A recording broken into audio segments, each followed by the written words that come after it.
The music stopped. Just like that. 1 second, a string quartet filled the church with joy. The next, sirens were screaming outside.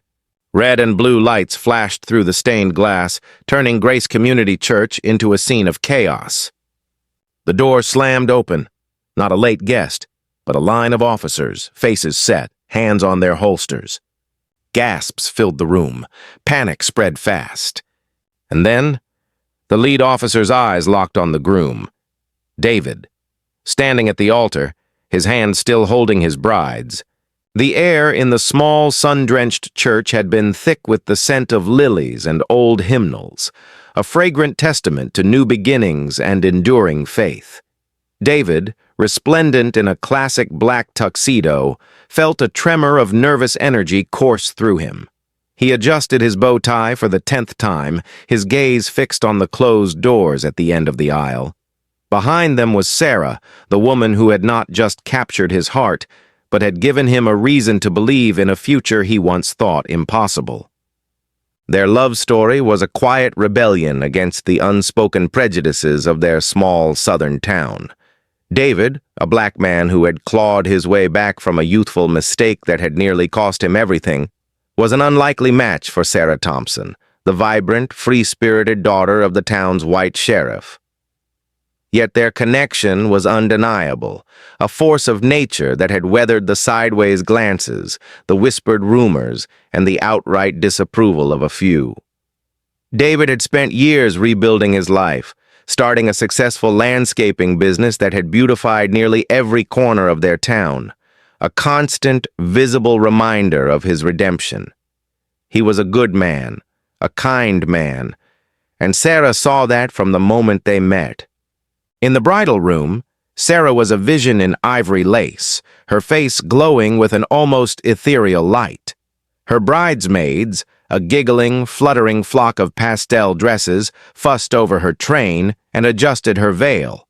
But Sarah's attention was on her father, Sheriff Bill Thompson, who stood by the window, his broad shoulders filling the frame of his dress uniform. He was a man of few words, his emotions often hidden behind a stoic lawman's facade. But today, the pride and love in his eyes were as clear as the morning sky. "You're not having second thoughts, are you, Dad?" Sarah teased, her voice light, but with an undercurrent of genuine concern. He turned, a rare, soft smile gracing his lips. "Never, sweetheart. David's a good man. You've made him better, and he's made you stronger." He paused, his gaze growing distant for a moment. "I just want you to be happy. You deserve all the happiness in the world." But a shadow flickered in his eyes. A flicker so brief Sarah might have missed it if she didn't know him so well. It was the same shadow she'd seen more and more frequently in the past few weeks, a tension that seemed to tighten the lines around his mouth. He'd been spending long nights at the station, poring over old files, he'd said. A cold case. He'd been evasive about the details, and Sarah, caught up in the whirlwind of wedding preparations, hadn't pressed him. Outside, a police cruiser, a familiar sight in this town, circled the block. Deputy Miller was behind the wheel, his face a thundercloud of resentment. He'd made his disapproval of David and Sarah's relationship clear from the start, his prejudice a bitter poison. He dripped into the ears of anyone who would listen. He saw David not as a reformed man, but as a stain on their town, a blight that the sheriff, in his sentimental old age, was too blind to see. Miller had been a vocal opponent of the sheriff for years, a young, ambitious officer who saw Thompson's compassionate approach to policing as a weakness. As the organist began to play the opening notes of the bridal march, a sense of foreboding, cold and sharp, cut through the joyous anticipation. It was a feeling David knew all too well, the ghost of a past he thought he had long since buried. He took a deep breath, his eyes meeting the reassuring gaze of his best man, and forced a smile. Today was about love, about Sarah, about their future. He wouldn't let the shadows of the past darken this perfect day. The heavy oak doors swung open, and a collective gasp swept through the church. Sarah stood there, a vision of pure grace on the arm of her father. Sheriff Thompson, his uniform immaculate, his face a study in paternal pride, walked his daughter down the aisle, each step a deliberate, measured beat in the rhythm of this sacred moment. The love between them was a tangible thing, a warm, golden light that seemed to push back the shadows clinging to the corners of the church. When they reached the altar, the sheriff placed Sarah's hand in David's. He looked David in the eye, a silent exchange passing between them, a promise of protection, a transfer of trust. For a man who rarely showed his emotions, the gesture was as powerful as 1,000 words. The pastor, a kind-faced man who had known both families for years, smiled warmly. "Dearly beloved." The ceremony was a testament to David and Sarah's love. They had written their own vows, and their words, spoken with trembling voices and tear-filled eyes, wove a tapestry of their journey together. They spoke of finding light in the darkness, of the courage to love against the odds, of a future they were determined to build on a foundation of trust, respect, and unwavering devotion. The congregation was captivated, their hearts swelling with the raw, honest emotion of the moment. "I, David, take you, Sarah," David began, his voice thick with unshed tears, "to be my wife, my partner in life, and my one true love. I will cherish our union and love you more each day than I did the day before. I will trust you and respect you, laugh with you and cry with you, loving you faithfully through good times and bad, regardless of the obstacles we may face together." Sarah's voice was a soft, steady counterpoint. "I, Sarah, take you, David, to be my husband. In the presence of God, our family, and friends, I offer you my solemn vow to be your faithful partner in sickness and in health, in good times and in bad, and in joy as well as in sorrow. I promise to love you unconditionally, to support you in your goals, to honor and respect you, to laugh with you and cry with you, and to cherish you for as long as we both shall live." The pastor beamed. "By the power vested in me and in front of these witnesses, it is my great joy." He never got to finish the sentence. The church doors burst open with a deafening crack, slamming against the stone walls. The sacred peace was shattered. Deputy Miller stood in the doorway, flanked by a half-dozen officers, their faces grim, their stances aggressive. They moved with a chilling efficiency, fanning out to block the exits, their presence a violation of the sanctity of the moment. Panic erupted. Guests gasped. Some cried out in fear. The music screeched to a halt.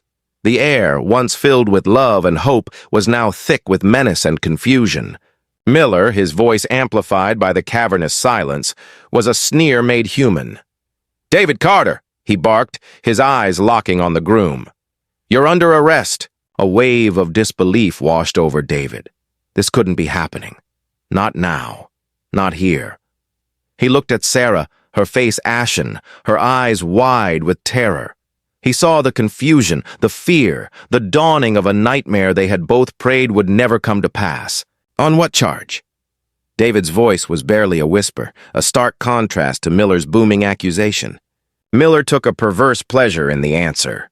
He strode down the aisle, waving a piece of paper, a warrant, in his hand. "For the armed robbery and assault of Miller's grocery 10 years ago. A cold case, Carter. But we've got new evidence. A new witness. Looks like your luck has finally run out." The words were a physical blow knocking the air from David's lungs. That case. The one that had nearly destroyed him. The one he had been cleared of. The one that had been a dark cloud over his youth. It was a ghost he thought he had exorcised, a chapter he believed was closed forever. He felt Sarah's hand tremble in his. He squeezed it, a desperate attempt to reassure her, to reassure himself. But as he looked at the cold, triumphant glint in Miller's eyes, a chilling realization washed over him. This wasn't about justice. This was a reckoning. A cruel, calculated act of vengeance designed to destroy not just him, but the beautiful life he and Sarah were about to begin. The storm had not just gathered, it had broken, and they were standing in the heart of it. The air in the church crackled with an almost unbearable tension. Miller and his officers began to advance, their movements slow, deliberate, a predator closing in on its prey. The guests, frozen in a mixture of fear and disbelief, could only watch as the nightmare unfolded. But just as Miller reached the foot of the altar, a figure stepped into his path. It was Sheriff Bill Thompson. He hadn't moved from his spot beside his daughter, but his presence seemed to fill the entire chancel. He was no longer the proud father of the bride. He was the highest-ranking law enforcement officer in the county, and his authority was a palpable force. He placed a steadying hand on David's shoulder and stood between the armed officers and his family. "Stand down, Miller!" The sheriff's voice was low, almost conversational, yet it carried the weight of an undisputed command. It cut through the panicked silence, and every eye in the church was fixed on the two men. Miller faltered, his bravado momentarily checked by the sheer force of his superior's will. But his resentment was a fire that burned too hot to be easily extinguished. "Sheriff, with all due respect, we have a warrant. A judge signed off on it this morning. We have a credible witness who's identified Carter as the man who pistol-whipped old man Miller and cleaned out his register." He held up the warrant as if it were a holy relic. "I'm just doing my job." The sheriff didn't even glance at the paper. "And I'm doing mine," he said, his voice as unyielding as the granite foundation of the church. "And I'm telling you, you're not taking him. He's with me." A murmur rippled through the congregation. The standoff was unprecedented. The sheriff, defying a warrant, protecting a black man, his new son-in-law, against his own deputies. It was a scene straight out of a movie, yet it was terrifyingly real. "Are you obstructing justice, Sheriff?" Miller's voice dripped with malice. He saw his chance, the moment he'd been waiting for, the opportunity to finally unseat the man he despised. "Because if you are, I'll have no choice but to arrest you too." The sheriff's gaze didn't waver. "You won't be arresting anyone today, son. You see, you're not the only one who's been looking into this old case." And then, in a move that no one could have predicted, the sheriff turned to the shocked faces of his friends and neighbors. "I know this is not the wedding any of us expected," he began, his voice resonating with a father's pained heart and a lawman's unwavering integrity. "But I need you all to bear witness to what's happening here. This isn't about justice. It's about prejudice." He then looked back at Miller. "I was the one who unofficially reopened this case weeks ago." The scene dissolved, the sunlit church fading into the dim fluorescent glow of the sheriff's office late at night. The screen became a montage of solitary, determined effort. We see Sheriff Thompson, his face etched with worry, poring over dusty, forgotten evidence boxes. The case file for the decade-old robbery of Miller's grocery, a case that had gone cold, a case in which a young David Carter had been the primary suspect but was ultimately released due to lack of evidence. The sheriff's finger traces a line in the file. The original witness, a known drug addict, had given a vague, contradictory description. The evidence was circumstantial at best. We see him driving down lonely country roads, his headlights cutting through the darkness, as he seeks out a retired deputy who had worked the original case. The old cop, initially reluctant, finally admits his misgivings. "We were pushed, Bill," he confesses, his voice raspy with age and regret. "Pushed hard from the county over to pin it on the Carter boy. He was an easy target, a kid with a record. It never sat right with me." The flashback intensifies. The sheriff is in a neighboring county, a place with a reputation for corruption, a place run by a wealthy, untouchable businessman named Marcus Thorne, a man who had a personal grudge against David's family. Thompson, acting on a hunch, begins to dig into Thorne's history, uncovering a trail of shady dealings and intimidated witnesses. He finds a man, a former employee of Thorne's, now living in fear. After hours of patient, compassionate conversation, the man finally breaks. "It was Thorne's nephew," the man whispers, his eyes darting nervously towards the door. He was in deep with some bad people, owed a lot of money. Thorne set the whole thing up. He paid off the witness to name the Carter kid. He wanted to teach David's father a lesson over some business deal that had gone sour. He framed him. The flashback ends. We are back in the church, the tension thick and suffocating. "You've got nothing, Sheriff," Miller scoffed, though a flicker of uncertainty had crept into his eyes. "Just some half-baked conspiracy theory to protect your new son-in-law." "Oh, I have more than a theory," the sheriff said, his voice dangerously quiet. "I have a sworn affidavit from a new witness, and I have a recorded confession." He reached into his pocket, not for a gun, but for his cell phone. His thumb hovered over the screen. The entire church seemed to hold its breath. The fate of everyone in that room, the future of a family, the very soul of the town, rested on what happened next. The standoff at the altar of Grace Community Church had stretched into an eternity. The initial shock that had paralyzed the congregation was beginning to curdle into a volatile mix of fear and anger. The town, like so many small towns, had its fault lines, its hidden prejudices, and Miller's reckless actions had just sent a seismic shockwave right through them. The room was a tableau of a community divided. On one side, faces were hardened with suspicion, old biases reawakened by the sight of a black man being accused of a violent crime. On the other, there was a growing sense of outrage, a feeling that something was deeply, fundamentally wrong. Just as Miller, his face flushed with a mixture of rage and uncertainty, was about to challenge the sheriff again, a new voice cut through the tension. "You leave that boy alone, you hear me?" It was Martha Jean, an elderly black woman who had been a pillar of the community for over 80 years.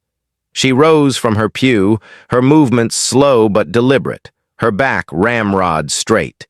She had known David since he was a boy, had watched him stumble and fall, and had been one of the first to celebrate his rise.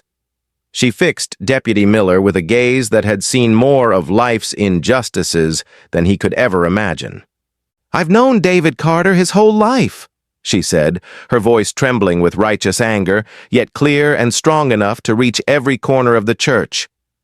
"I've seen him work his fingers to the bone to make something of himself, to be a good man, an honest man. He's planted flowers in my garden when I was too old to kneel. He's shoveled my walk in the dead of winter without ever being asked. That boy has more character in his little finger than you have in your whole body, Daniel Miller." A murmur of agreement rippled through a portion of the congregation. Martha Jean's words, born of love and truth, were the first stone cast against the wall of prejudice Miller had tried to build. Then another figure stood up.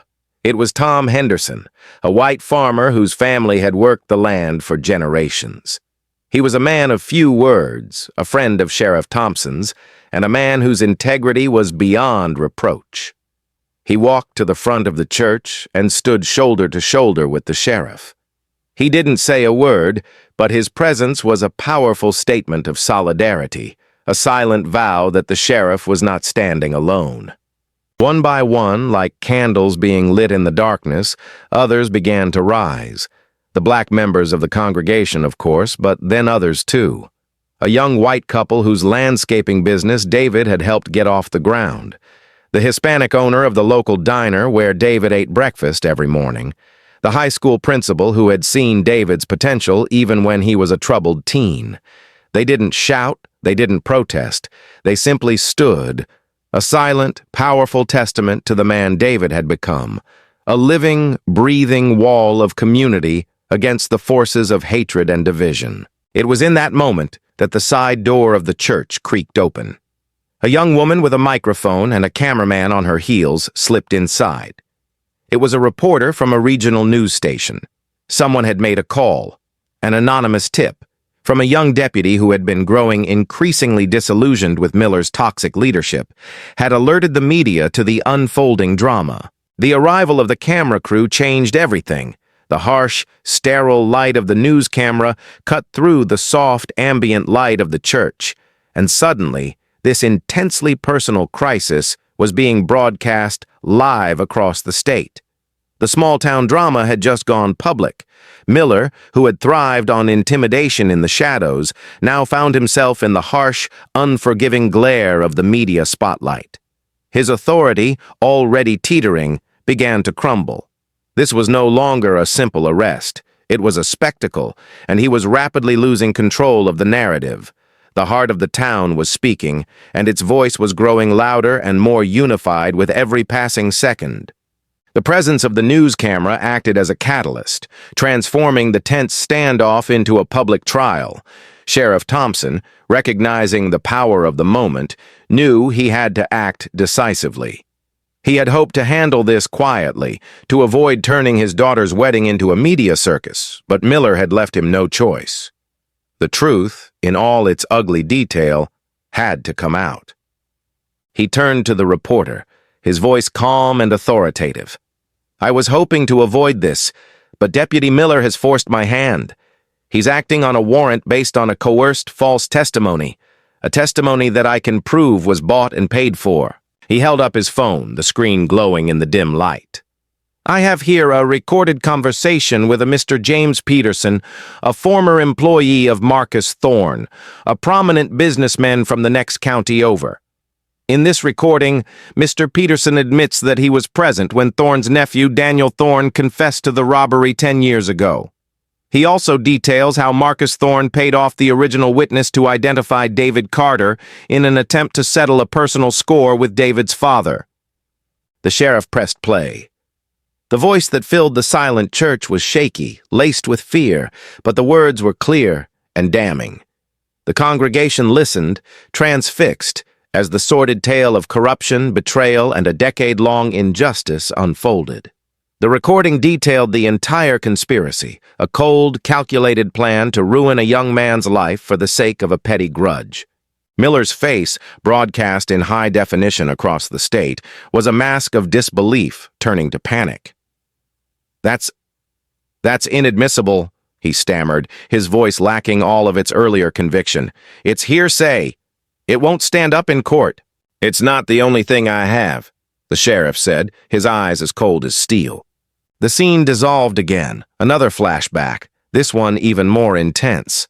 We see Sheriff Thompson not in his uniform, but in plain clothes, sitting in a dimly lit office. Across the desk from him is Marcus Thorne, a man whose expensive suit and condescending smile radiated an aura of untouchable power. The sheriff had gone to confront him directly, a risky, off-the-books maneuver. "I know what you did, Thorne." The sheriff's voice is low, a controlled burn. "I have a witness who's willing to testify about how you framed a teenage boy to cover for your worthless nephew." Thorne laughs, a dry, dismissive sound. "You have nothing, Sheriff. A disgruntled ex-employee's word against mine? Who do you think a jury will believe?" "I think they'll believe this," the sheriff says, sliding a small digital audio recorder across the desk. It's the same one from which the Peterson recording was playing in the church. As Thorne's eyes widen in alarm, the sheriff continues, his voice a quiet threat. "And I think they'll be very interested to hear about your creative accounting practices, your illegal campaign contributions. The list is quite long. I've been doing my homework, Mr. Thorne. You see, when someone threatens my family, I don't just look into the matter at hand, I look into everything." The flashback ends with Thorne, his composure shattered, his face pale with the dawning realization that his carefully constructed empire was about to come crashing down. Back in the church, the sheriff's phone rang. The caller ID displayed the name of the district attorney. Thompson answered, putting the call on speaker for all to hear. "Sheriff Thompson?" The DA's voice was clipped and urgent. "I'm watching the live broadcast. What the hell is going on in your town?" "I'm preventing a miscarriage of justice, sir," the sheriff replied evenly. "And I have a recorded confession from Marcus Thorne that will corroborate my witness's testimony. He's confessing to obstruction of justice, witness tampering, and conspiracy." There was a moment of stunned silence on the other end of the line. Then the DA's voice, now hard and decisive. "Deputy Miller, you are to stand down immediately. That is a direct order. You are to return to the station and await a full internal investigation. Sheriff, you have my full support. Do what you need to do." The click of the phone ending the call was like the crack of a gavel. It was over. The irrefutable proof, combined with the public humiliation and the direct order from the DA, had shattered Miller's last shred of authority. His face, once a mask of triumphant malice, was now a pathetic portrait of defeat. The other officers, their expressions a mixture of relief and shame, lowered their weapons and began to back away, disassociating themselves from their disgraced leader. Miller stood alone in the aisle, the warrant still clutched in his hand, a useless piece of paper. He shot a look of pure hatred at David, at Sarah, and at the sheriff. Then, without another word, he turned and stormed out of the church, the heavy doors slamming shut behind him, the sound echoing the final ignominious end to his career and his cruel vendetta. The storm had passed, leaving behind a wreckage of emotions, but in its wake, the truth, bright and cleansing, had finally prevailed. For a long moment after Deputy Miller's humiliating exit, an almost surreal silence held the church in its grip. The adrenaline of the confrontation slowly ebbed away, leaving behind the raw, trembling aftermath of a trauma shared.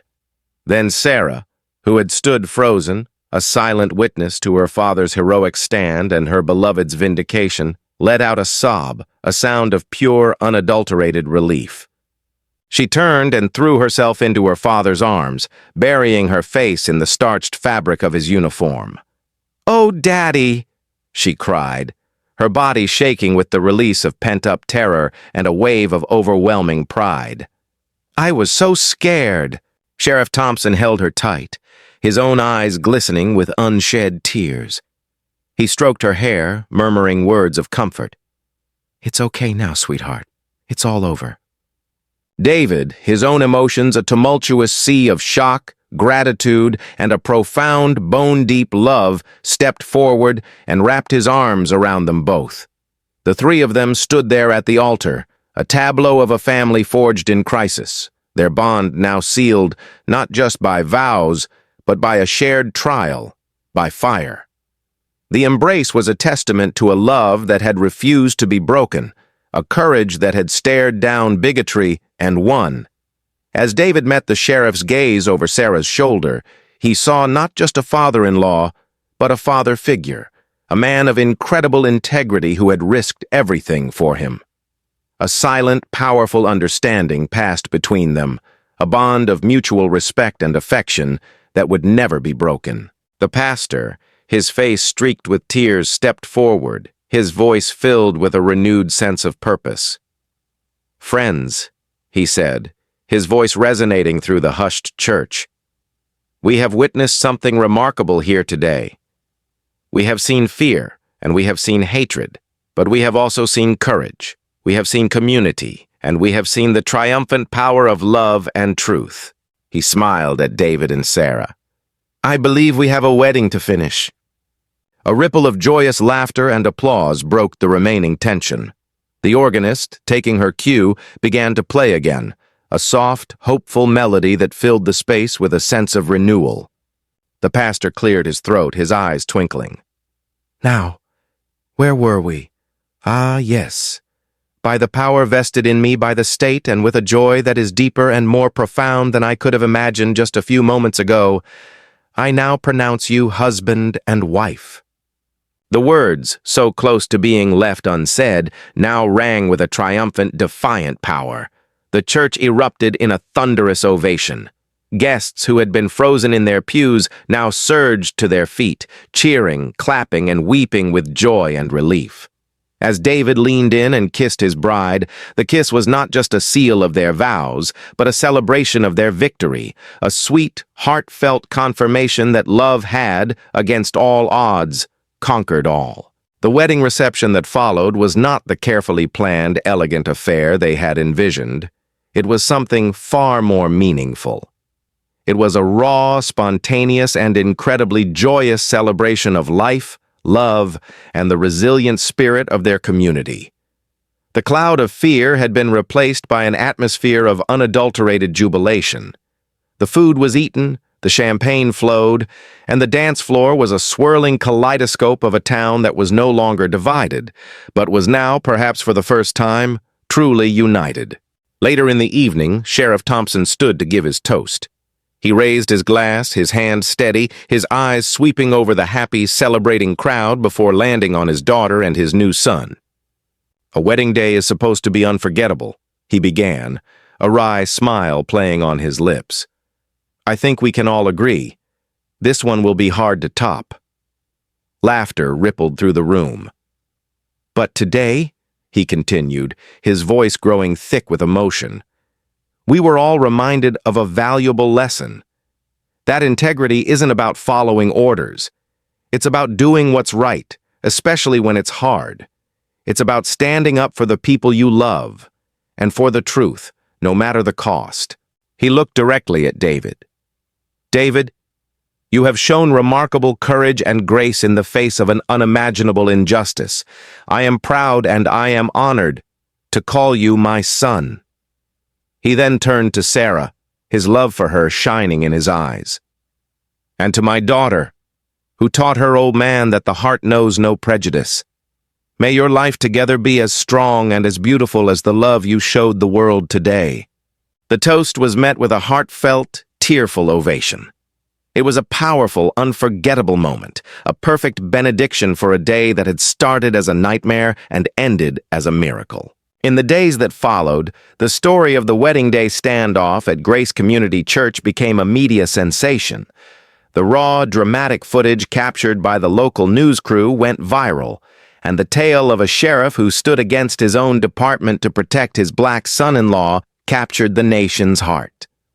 It was a story of hope in a time of deep division, a modern-day parable of love conquering hate. The fallout was swift and decisive. Deputy Miller was not just suspended, he was fired and faced criminal charges for conspiracy and abuse of power. The internal investigation revealed a pattern of racial profiling and harassment that had been festering under his influence for years.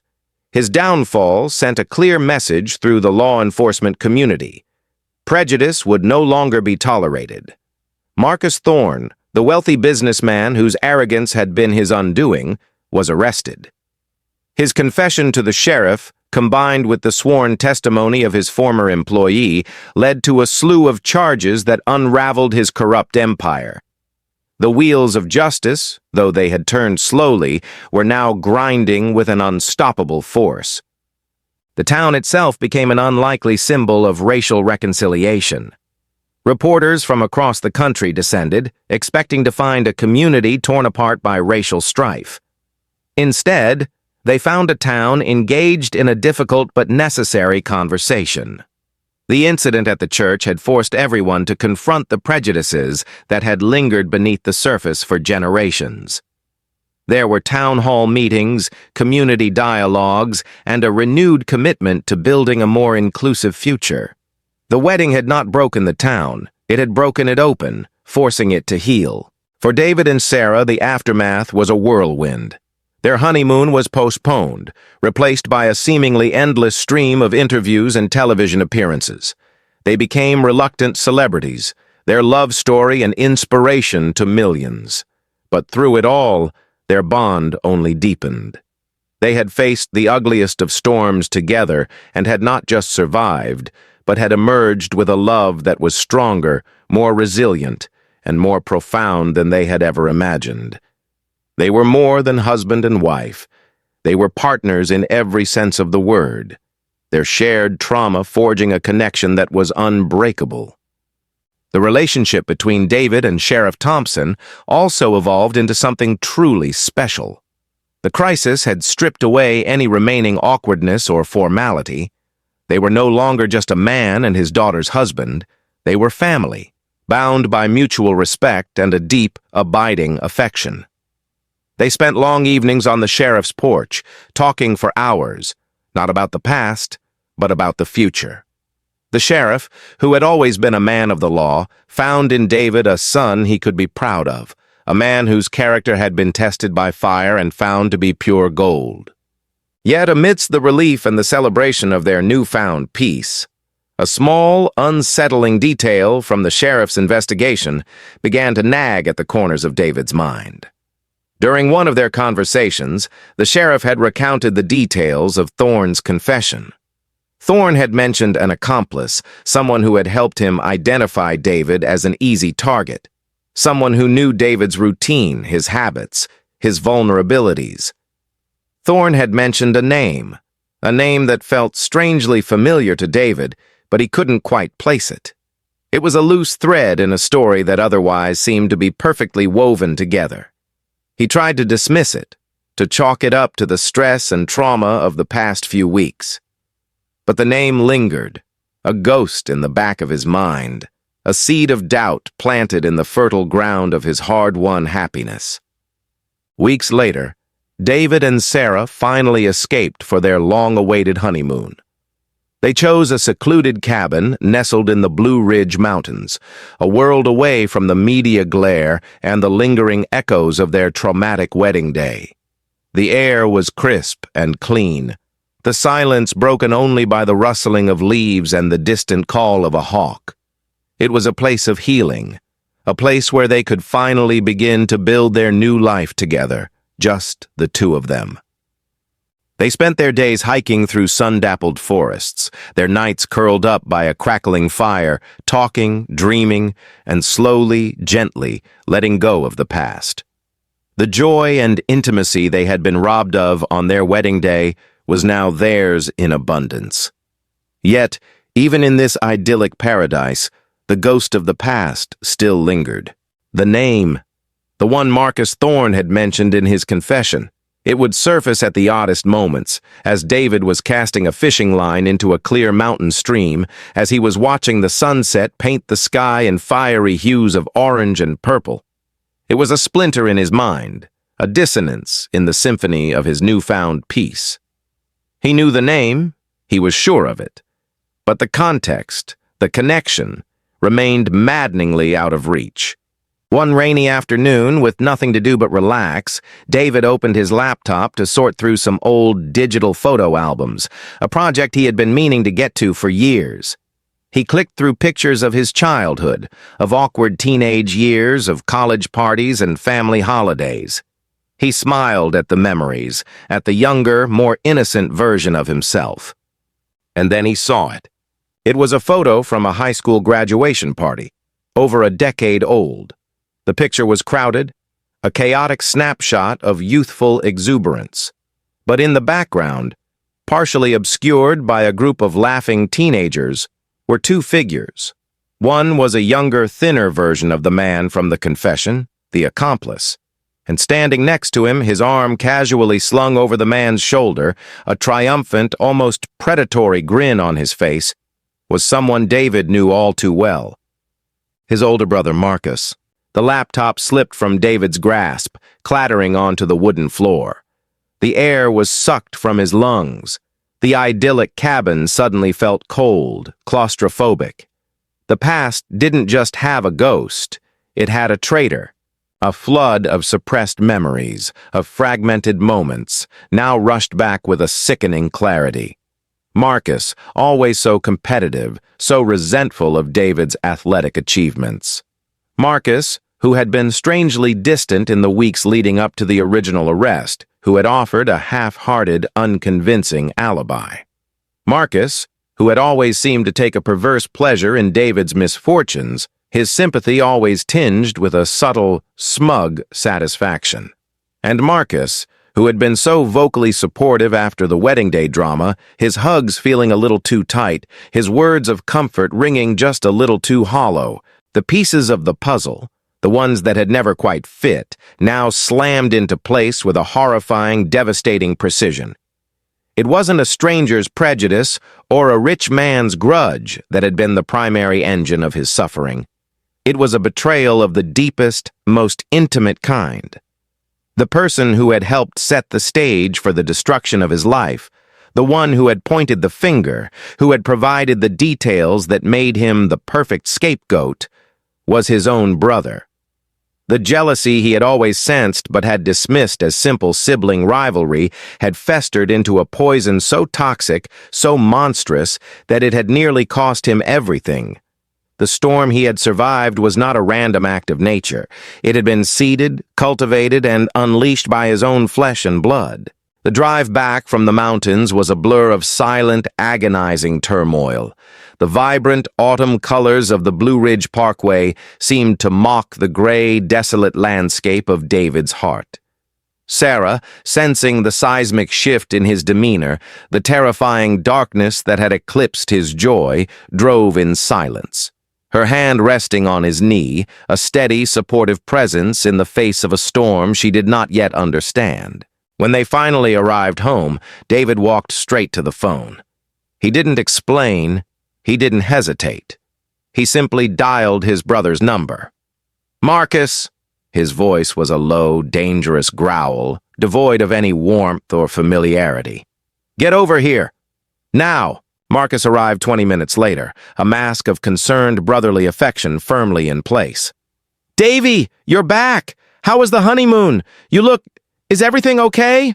David didn't answer. He just stood there, his eyes boring into his brother's, searching for a flicker of guilt, a crack in the carefully constructed facade.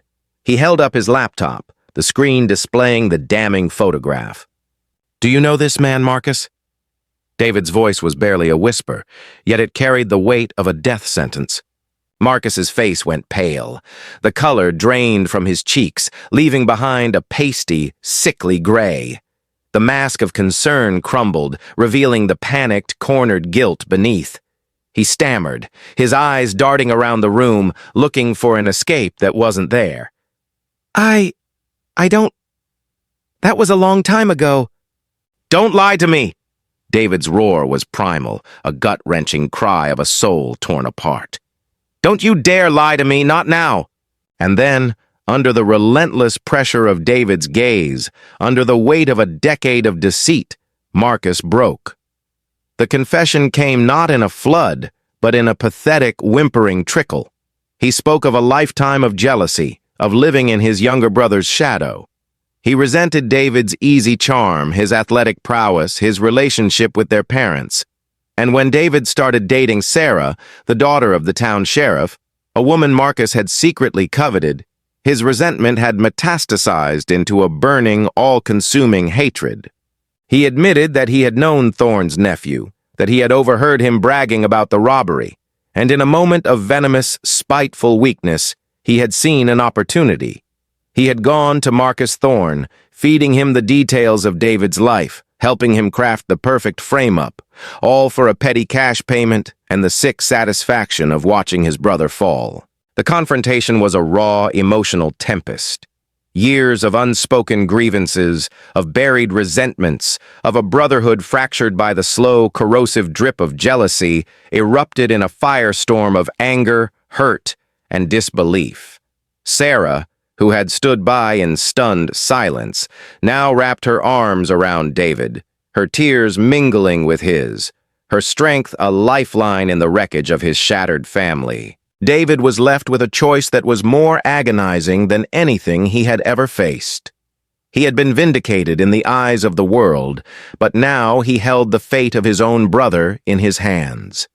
He could turn Marcus in, see him punished by the law for his monstrous betrayal, and in doing so, sever the final frayed thread of their brotherhood forever.